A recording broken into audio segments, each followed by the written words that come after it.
સાહેબના હાથમાં હાલો. જય મા આશાપુરા, જય મારી મા, જય મા, જય આશાપુરા માં, જગત માં આશાપુરા ઉભા. પટેલ ગંગારામ ભાઈ કરશનભાઈ.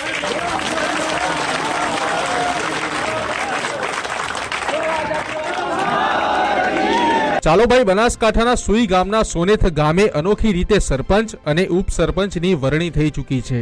અહીં માતાજીના મંદિરે 100 ગ્રામજનોએ એકઠા થઈને નાની દીકરીને એક ચિઠ્ઠી કાઢવાનું જણાવ્યું હતું. દીકરીએ આપેલી ચિઠ્ઠી જ્યારે ખોલવામાં આવી તો તેમાં સરપંચ તરીકે ગંગારામ પટેલનું નામ લખેલું હતું, જ્યારે ઉપસરપંચ તરીકે ઠાકોર ભેમાભાઈનું નામ લખેલું હતું. 2600 થી વધુ મતદાન ધરાવતા સોનેથ ગામની ગ્રામ પંચાયતની ચૂંટણી હવે બિનહરીફ થઈ છે. સરપંચ અને ઉપસરપંચની વરણીની આ અનોખી રીતને લઈને તમે શું કહેશો? કોમેન્ટ કરો.